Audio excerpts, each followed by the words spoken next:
Hey, welcome to episode 60 of Scar Bearers. Happy Father's Day. I wish I had some confetti. Woo!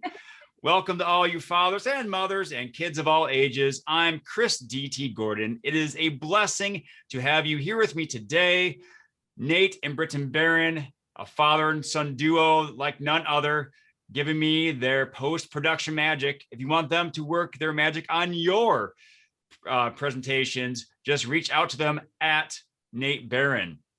And speaking of reaching out, please find me at linktr.ee/Chris D.T. Gordon. I want to share my message of the attitude of gratitude tag right up there, along with my different presentations, my writings, my freebies. I'm happy to share my message with you. So find them at that Linktree site one more time at linktr.ee/Chris D.T. Gordon. Well, I don't know about you guys, but I really like meeting fellow members of my profession. And I have a wonderful teacher who is going to be reaching out to many people with her new book. Nancy Torres, how are you today? Oh my goodness. I am amazing. And I'm so grateful and appreciative for this, for us being together, for this moment, and for us connecting. So thank you so much for having me on your incredible podcast. Well, thank you. And I also want to shout out to Michael for connecting us. And how do you say his last name? Menahem. So thank you, Michael, for connecting us. And as I said before, we are both teachers. And what do you teach, Nancy? Second grade in New York. Yeah. That is fun.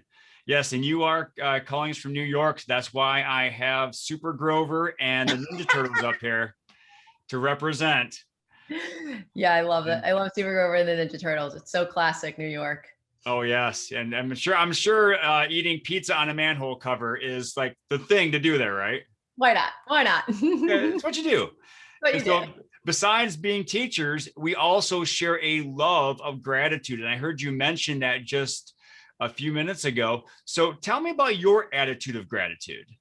So gratitude for me is such a powerful tool that I'll use, whenever. It's kind of like okay, I've tried this, I've tried that, I've tried this, and I'm still in this, whether it's a funky place or just not, and I let me lean into what am I grateful for? And the immediate 5 things I always go to, are starting with my senses. I'm able to see, I'm able to hear, I'm able to touch, I'm able to feel, I'm here, I'm still here. I am still, whatever issue that I'm working through, it is still an issue that I'm so grateful that I get to work through, right? Because it means I'm alive. Yes. And really and I think that's for me every morning that I get to wake up and I get to be my son's mother, that I won. That's everything else on top is just sprinkles and cherries. And not to say that it doesn't matter like that at all. It just means it's a big check in that regard. And so I just use gratitude whenever it's okay, I'm stuck here. This is something I need to figure out. Oh my goodness, this to-do list, but oh my goodness, how grateful am I that I have all, I need to figure out how am I going to get on a podcast on time for that appointment, for that interview, right? It's amazing, right? Just being grateful for in any moment. I think gratitude is such a powerful tool to help you shift. Not that it makes it go away, but it just eases the intensity of the feelings. Yes, indeed. Some things I try to impress upon my students and my listeners and anyone in my audience is to find gratitude in the smallest of things. For example, this nail clipper, these nail clippers, you don't think about them until you actually need them. And then they become the most valuable item in your house. Yeah, absolutely. And so, yes, gratitude is very powerful. And like you said, it doesn't keep all the nasty things away. Right. And I think that's very important to remember because especially in your story, I know that you've struggled with anxiety most of your life. And that really came to a head in 2007 with the loss of someone special. Can you please talk about that? Sure. So 2007 is a very memorable year for me. It was the year that my aunt passed away. And, my aunt lived with at my parents' house when I was still living at home at the time. And so we did at home hospice care. And so seeing someone go through hospice, my aunt, who was like my second mother, the person I go to when my parents would be driving me crazy, and I'd be like, they don't know, but my Aunt Isabel knows, and she knows what's up. She was, that was her. And so seeing how hospice went, and just seeing the whole transition was brutal. And also, we're related, right? So what does that mean for my future? Is this something that is going to impact me? Am I going to have cancer? Like how does this impact me beyond just the emotional? And so at the time, she had gallbladder surgery before all this. And right after she passed in August. By October, I needed to have gallbladder surgery. Oh, wow. So the connection to, oh my goodness, this is going to happen to me. Almost in a sense, kind of like, am I next? Was very, and at the time I didn't even have this language to say this. I couldn't even express all this. It was just all very subconscious, and it would just come out in panic attacks. It would just come out in anxiety attacks where I couldn't breathe. And I remember walking home once, and I couldn't walk the last 2 blocks to my house because I was done. And it was so severe that my dad had to come, and he like pulled up to the corner, but I couldn't even get to walk to the corner. Like, he literally had to take my hand and get me in the car. And so it was very, very severe anxiety. Yeah, that's debilitating. It's debilitating. Yeah. It began to really affect my life severely. How old was your aunt when she died? I'm sorry. My aunt, I want to say, was under 50. She may have just been 49 or 50, like, young, very, very young. Yes. And so, she, so the gallbladder surgery, all these little things, she was very independent and very strong. And I find myself, just, it messed with me. And so I began therapy, and I did go on anti-anxiety medication that really did help, and I also over time began to, that was like the beginning of also starting, I would say, like self-help, self-development, beginning to learn about meditations and really, really giving it a shot, because I had tried earlier, like I said, I've always struggled with anxiety in some form, not to that extent where it was debilitating. But my mom had tried to get me to meditate, and I was like, in my early 20s. And I just was like, this is causing me more anxiety. Like, this is awful. Like, I don't know why you would tell me to do this. But then I found Gabby Bernstein, and she did these guided meditations, and I would go to her classes. This is when she was still teaching small classes in the East Village. And I learned guided meditations through her. And I was like, oh, this feels good. This is actually kind of groovy. And that was my pathway into meditating, into learning how to meditate, into the beginning of me getting actual tools of, okay, if I'm feeling anxious, I need to take care of me first before everything else, whether it's I start my day and I'm meditating first, or I'm saying affirmations, or I'm saying, practicing gratitude, or I'm journaling. I've been journaling since forever. And it's my aunt who actually got me my first journal. And so it, just that, I would say journaling was actually my first tool, and then meditation, and then affirmations. And I think, and that's where like affirmations came in and just was game changing. I'm sorry, go ahead. That's where I really saw a giant, enormous leap in my life. Okay. What's one of the first affirmations that really stuck with you, that you thought that I could really hang on to this and use it, in any situation? I am enough. I am enough. I am enough. I trust myself. But I think the biggest one, I am enough. I am confident.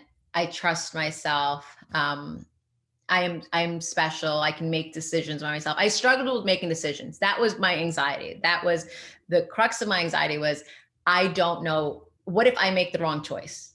I didn't trust myself. Everyone else knew in my head, everyone else knew more than I did. Everyone else had, they just got it. I didn't. I just didn't have it.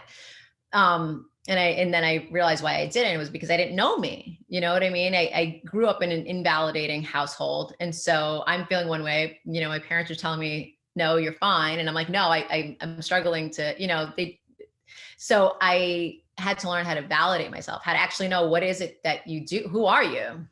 And so the I am enough and I can trust myself, were two huge ones. Yeah, I think that is something that so many people struggle with because they're always looking at themselves through other people's eyes. Yes, for sure. For Yeah. sure. And so just realizing that you have self-worth is, like you said, it's enough. And, we can't judge anyone else from we can't judge ourselves through someone else's starting point. Right. We have to just live our own life and walk our own path. Yeah. And so, you said yet your aunt gave you your first journal and you start collecting these affirmations and start this practice. Where has that taken you?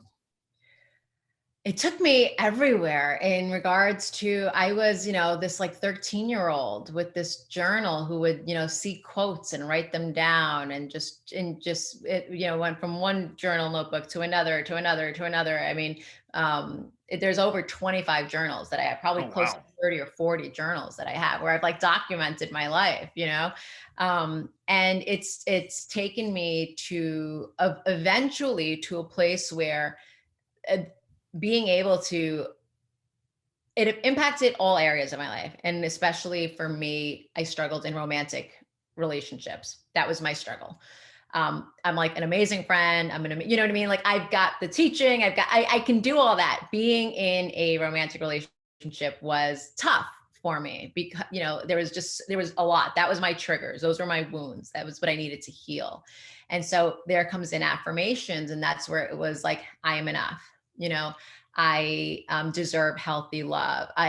All of it to reaffirm me. And that's what was really what I needed to learn, which was like to love myself, to fall in love with myself, to know that I am worthy, to know that I am, deserving of all of it. Right. And then eventually that's when I really got solid, like so solid.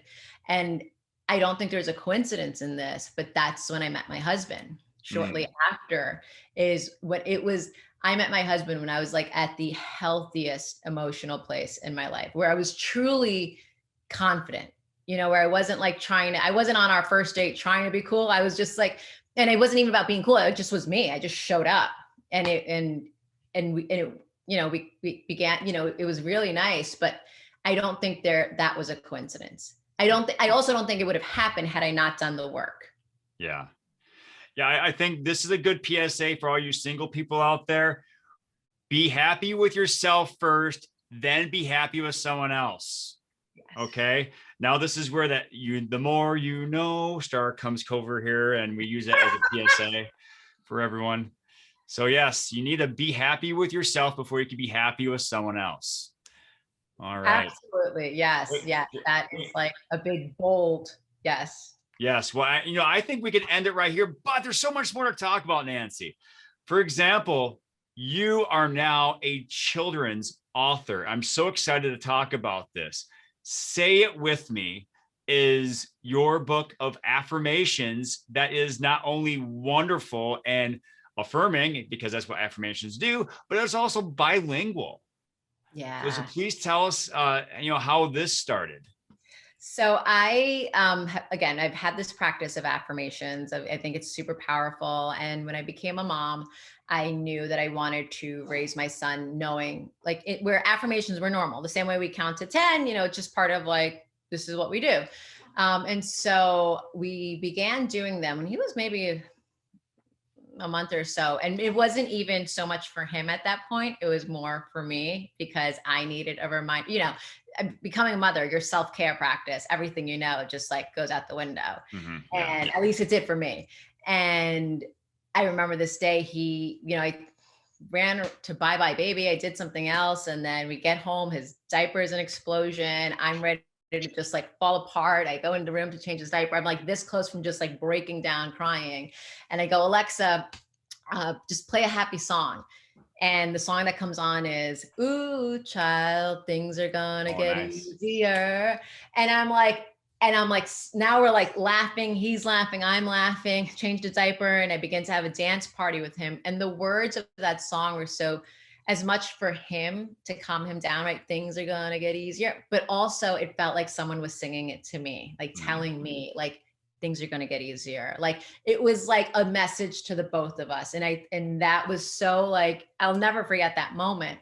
But that was also like where affirmations kind of began, of like, I am special. I can do hard things, saying them to him, but also it was like the back door of me saying them, of me practicing them, Yes. without the mom guilt of, I can't believe I'm taking this time for myself when, Sebastian's crying or whatever. Instead, we just embedded it for him. And I got to, it was like a 2-for-1.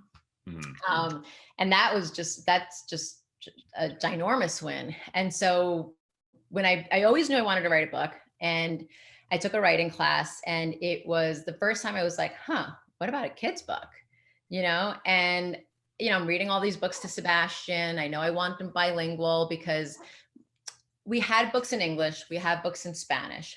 The best books that I really enjoyed were when the text were on the same page. So I could just read it together, but also for him to understand the literal translation, Mhm. right? And see it on the same page. And so I knew I wanted it to be bilingual, because we're also raising him bilingual, and also it's important for access. Yeah. I was raised speaking Spanish. My first language was Spanish, um, and so that was something I knew that I definitely wanted. That was a strong point for me, and then I wrote a book on meditations, and then I was like, I gotta try. I don't want to be a one hit wonder. That was my fear, because we began to talk, me and my publisher, about like, hey, I really like the meditation book. And I was like, awesome, awesome, awesome. And then I remember being like, oh my goodness, I'm a one hit wonder. All I have is like this one book. And I just was like, I need to, and I was like, calm down, just enjoy this. And I was like, I couldn't. And then I tried all these things. And then finally, I just began to write what we do in the morning. Like I walk in his room, I knock on the door, I open the curtains, I, give him big hugs. We say, I am special. I'm, say it with me. And me and him are saying with me all the time because we're raising him bilingual. So I'll be like, Sebastian, say it with me. Ayuda, which means like help. And he'll say it. So it's just been embedded throughout our daily life. And, yeah, and then I just wrote it. I wrote it with the intention of, for him, for all children, for myself, but really for all kids to know that they are perfect as they are. Yeah. And that's really that was towards the end. And then, I did a table read with my mom friends, and they were like crying reading it. They loved it. And I called my publisher and I was like, I think this is the book. And she read it and she was like, this is it. This is what and I was like, awesome. Okay. Well, that's a good barometer if people are crying and they're smiling rather than crying and running Right, away. right, right, right, right, right, right. Yeah. Um, so not only did I have been blessed with being able to read the book. Thank you very much for that opportunity. And what I noticed was that not only were the words powerful, but also the illustrations. Zoe Black did a fantastic job of using simple yet profound artwork. Yeah. And you said that she was someone that the publisher suggested or was tasked with Oh, the book, yeah, yeah, correct? yeah, Yeah.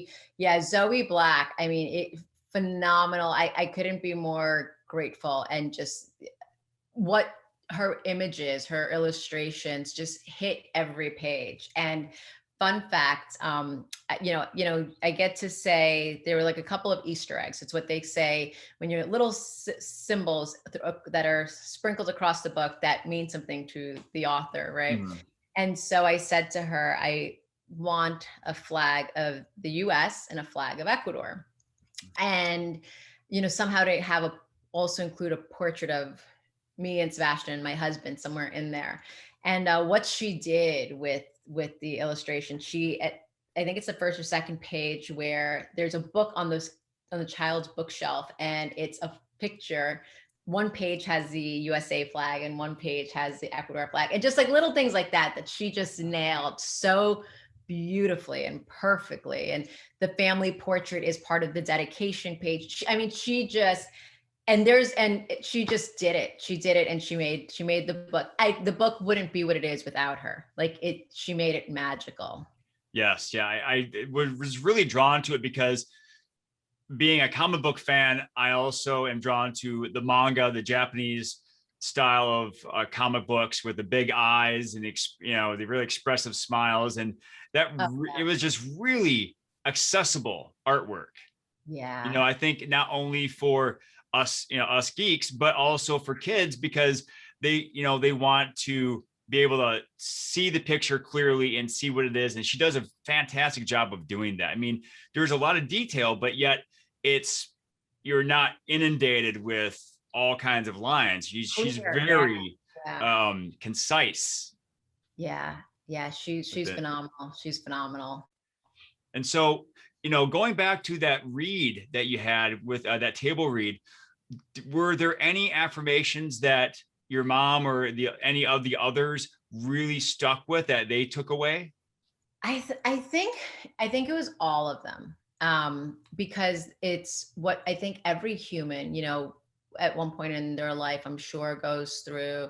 You know, I wish I had smaller eyes, bigger eyes, different shaped eyes, green eyes, blue eyes, brown eyes, and all this. Or I wish my hair was curlier. I wish my hair was straighter. I wish, whatever it is, there's, and you eventually, God willing, or it's a practice, but you get to a place where you're at peace with yourself, that you can love yourself, you can appreciate yourself, and that's really what you want for your child. It's like you want to do your very, very best to be like, I want you to know how amazing and perfect you are as you are. And so I think part of what makes it emotional for me, and what partly what made it for the moms, is just like, wow, this book really captures what you wish for your child to know. And so beginning from the first page to I have a terrific smile, my eyes are beautiful. I think a very powerful page that was very important also for me was, my skin is beautiful, regardless of your skin color, your skin texture, all of it, just knowing, regardless, my skin is beautiful. And I just Yeah. think that really, having had different experiences myself, that was such an important page for me. I totally agree, especially when you think about when you and I were growing up and you walk through the toy store and you go down the aisles, and I had an older sister, so I would find myself in the doll section. Was anything I was looking for He-Man, and all of a sudden I'm in front of Barbie, but they're all white. Right. They're all Right. white. They're all skinny. They're all blonde, and so there was not a lot of selection and not a lot of affirmation from There was manufacturers of who trying to sell a product. And so the fact that your book is saying, what, it doesn't matter who you are, your skin is beautiful. And exactly. I think that is something that, like you said, it's so powerful, and it's something that everyone needs to hear. Absolutely. Absolutely. So I think that those throughout the whole book, but that, for me, that one was super, I mean, they're all super important, but that one was very important. And I think it still, I mean, you just nailed it. I grew up also where it was Barbie, it was blonde, and you were thin, and there wasn't any representation, right? There wasn't any diversity. And so that, I think, is very, um, necessary, as we all know, and so important for our children to see themselves. Yes, I agree. And so, speaking of children, have you shared this book with? This is probably a silly question. Have you shared this book with your students? I have. Oh my God, Chris. I mean, so I teach second grade, and so their reactions. I had posted one of my favorites, because I mean, you want truth?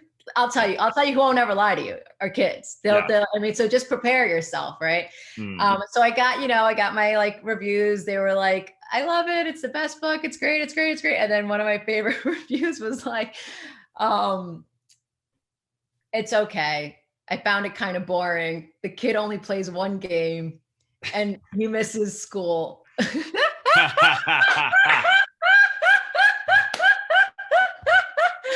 And I just thought that was so, and it's from, I have 11 students and they're all my favorites. And so I just thought that was such a rich review of honesty. Yeah. I mean, it was fantastic. I mean, did it tinge me for a second? Yes, I'm human, 100%. Yes. For a moment, it took everything in me not to try to convince them as to why this is an amazing book, Yes. But at the same time, I was like, wow, he feels really safe. Like that is like complete safety that you're able to just feel to say. I mean, because I'm the author, I'm your teacher. You're seeing me after lunch, right? Yeah. But so that was one review that, wasn't I'm not for everybody, but all the other kids have been like, this is a great book. I love it. I love that it makes me feel special. It makes me feel calm. I've done other readings for other schools where I've heard the reviews that it's been a really great, powerful tool to help children bond with their parents, to have that feeling of, oh, my mom loves me, because especially, right now, everyone is on the go. Everyone is, just has their responsibilities on top of other, and whether, you're missing that connection, even though we're all in the same house, right? But there's so much that I've gotten the feedback and the reviews that it's been really helpful for bonding, for reconnecting, and also for language, for parents who are mostly Spanish speaking, that they're proud that their children are now seeing both the English and Spanish Yes. on the same page, and how important that is. Yes. And that's also cultural representation that they're being represented as well. So that's beautiful in that regard. Yeah. So, but I have to laugh because I have a couple of those students who are, this is how I see things. This didn't fit. This didn't reach my level of acceptance, but it's all right, Yeah. Yeah. So, but like you said, he feels safe with you enough to say that. And so I think that says more about you as a teacher than, as an author. So at least in his eyes, Yeah. great teacher, author. Yeah, and that's literally what he'll write in his journal. He'll be like, "You're the best teacher ever." As an author, don't quit your day job. Yeah. So speaking of future plans, what is up for you in the near future? Right now, so we're launching April 27th, and riding that wave and just being present and experiencing that. And then, starting, we have like Mother's Day and Father's Day, and, then back to school, and just really just trying to spread this, and God willing, get into as many children's hands as possible. Yes. And then I know the title to the next book, which is Paper, Pencil, and Me, and it's about journaling, teaching that tool, and that's as far as I've gotten. Okay. Are you going to approach it from maybe someone who is resistant to journaling? I don't know. And the journey they could take through that? I have no idea. I mean, I normally do it through, through a version of how I've done it, or, how I've taught Sebastian it. I think this will take more of the approach. I mean, this could be completely wrong, of a teacher teaching kids how to journal, and that journey. Again, I'm just happy. I just was like, I remember just being like, paper, pencil, and me. Yeah, cool. That's the next one. Well, I mean, based on the fact you have, what did you say, 25 to 30 to 40 journals? Yes. That this is something definitely in your wheelhouse. Yeah, for sure. So Nancy, you've given us so much in this conversation. I greatly appreciate it. But if there were one message you could send to someone, as they leave us, what is one thing that you could tell that one person to that would give them something to really latch onto? Believe and have faith. Have faith and believe in yourself, and just do it. If you need to know that someone believes in you, know that I do. send me a DM, reach out to me, however, but know that I believe in you and make that be your affirmation. If you're having doubt, I believe in myself. I believe in myself. And just say that to yourself. Put Post-its. I mean, I had Post-its all over my apartment. I believe in myself. Know that you're special. Know that you're perfectly and wonderfully made as you are. That would be what I want everyone to know. That's fantastic. And speaking of reaching out to you, how can people reach out to you? So on Instagram, my handle is at I am Nancy Torres. My website is I am Nancy Torres. And through either way, you can just send me a DM, go on my website. My email is I am Nancy Torres. No, it's nancytorres.author@gmail. But if you go on Instagram, that's the best way. Send me a DM and I'll respond to you right away. Or go on my website and send me a message. It goes to my email anyway. So. Excellent. Well, thanks, Nancy. And I must ask this one last question. What is your favorite dinosaur? Oh my God, Chris, I've been so excited for you to ask me this question. You have no idea. No, I'm serious. This is what I was like prepared for. I'm like, I've got this. T-Rex. And why T-Rex? I mean, it's the one that my son loves and adores and I know everything about. And now I know that you can distinguish T-Rex by his like little hands and his giant body. So it's the one that I know. It's the giant one. And I now know that it's the giant one with the little hands. Yes, there you go.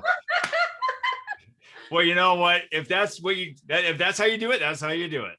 Yeah. Well, Chris, thank you so very, very much. I'm so grateful for all your work and, all your work with your students and all your talks. And just thank you for having me be a part of your journey in this amazing podcast and all your inspiration. Well, thank you, Nancy. First of all, I appreciate your words, and I appreciate your words spoken and in book form. Thank you very much for joining me today. I am excited to hear how Say It With Me it reaches people, how it enriches their lives with affirmations and with self-love. And so we'll definitely need to keep in touch. Oh, for sure. Oh my gosh, for sure. Totally. Definitely. And so folks, please reach out to Nancy if you want to connect with her at her various channels. Again, reach out to me at linktr.ee/Chris DT Gordon. I'm excited to share my message of the attitude of gratitude with you through speaking, through my various writing publications, my websites, and also the freebies you can find there. And again, that's linktr.ee/Chris DT Gordon. My friend, thank you very much for joining me. Please have a great day. And remember to pass on perfection and go for greatness.